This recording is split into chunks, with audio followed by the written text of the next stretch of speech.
Assalamualaikum warahmatullahi wabarakatuh. Nama saya Surman, salah satu mahasiswa dari Universitas Negeri Makassar.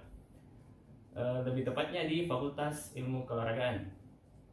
Di sini saya akan membahas salah satu materi dari mata kuliah perkembangan peserta didik, yaitu tugas-tugas perkembangan. Oke, sebelum jauh melangkah, alangkah baiknya kita mengetahui apa pengertian dari tugas-tugas perkembangan. Menurut salah satu ahli, yaitu Yusuf, mengemukakan bahwa tugas perkembangan merupakan suatu tugas yang muncul pada periode tertentu dalam rentang kehidupan individu, yang apabila tugas itu dapat berhasil dituntaskan, akan membawa kebahagiaan dan kesuksesan dalam menuntaskan tugas berikutnya. Sementara apabila gagal, maka akan menyebabkan ketidakbahagiaan pada diri individu itu sendiri. Adapun sumber faktor-faktor perkembangan menjadi 4. Yang pertama itu ada kematangan fisik, contohnya yaitu belajar berjalan karena kematangan otot-otot kaki. Yang kedua ada belajar bertingkah laku. Terus yang kedua yaitu ada tuntutan masyarakat secara kultural. Misalnya belajar membaca, belajar menulis, belajar berhitung, dan belajar berorganisasi. Kemudian sumber faktor yang ketiga itu ada tuntutan dari golongan dan cita-cita individu. Contohnya itu ada memilih pekerjaan, memilih teman hidup. Kemudian yang terakhir ada tuntutan norma-norma agama. Yang pertama itu ada taat beribadah kepada Allah Subhanahu wa taala. Kemudian yang terakhir ada berbuat baik kepada sesama manusia. Kemudian tugas perkembangan dibagi menjadi 4 tahap. Yang pertama itu ada perkembangan pada masa anak-anak.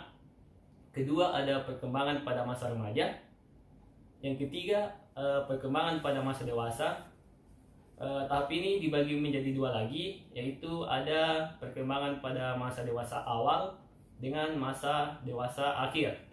Kemudian yang terakhir ada perkembangan pada masa usia lanjut. Oke, di sini kita akan menjelaskan yang pertama, yaitu perkembangan pada masa anak-anak. Pada masa bayi atau awal anak-anak, yaitu di rentan usia 0 sampai 6 tahun. Pada perkembangan ini anak-anak sudah mulai belajar berjalan, belajar memakan makanan padat, belajar berbicara, serta mencapai kestabilan jasmania. Tugas perkembangan yang kedua ada perkembangan pada masa remaja, yaitu di umur 12 sampai 20 tahun. Yang dimana mereka ini sudah siap untuk menghadapi masa dewasa, sehingga mereka telah mampu mencapai hubungan yang lebih matang dengan teman sebayanya, mencapai peran sosial sebagai pria dan wanita, menerima keadaan fisik, dan menggunakan secara efektif. Dan yang selanjutnya adalah mencapai jaminan kemandirian ekonomi, mencapai tingkah laku yang bertanggung jawab serta sosial, dan beriman kepada Allah Subhanahu wa taala. Kemudian tugas perkembangan yang ketiga itu ada perkembangan pada masa usia dewasa. Di sini kita membahas yang pertama, yaitu ada masa dewasa awal, yaitu di umur 20 sampai 35 tahun.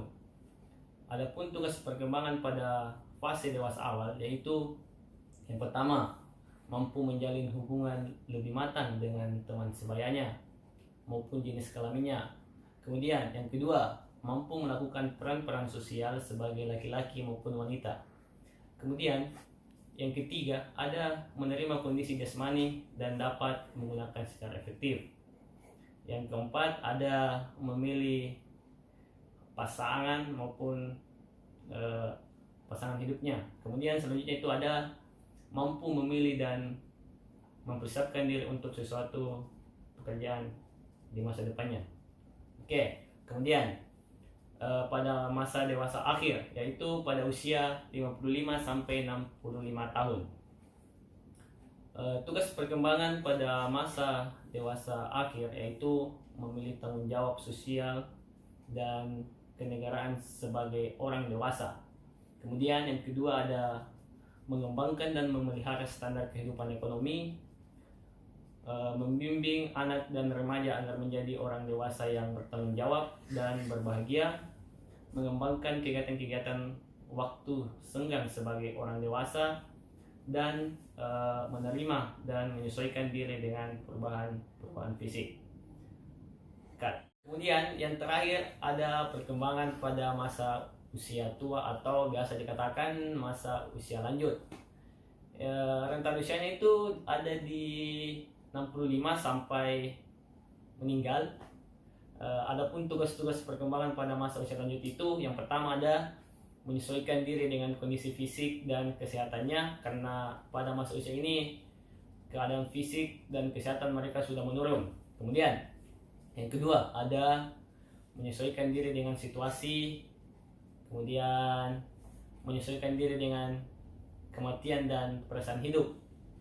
Kemudian yang keempat ada membina hubungan dengan sesama usia lanjut, kemudian memahami kewajiban-kewajiban sosial dan kenegaraan.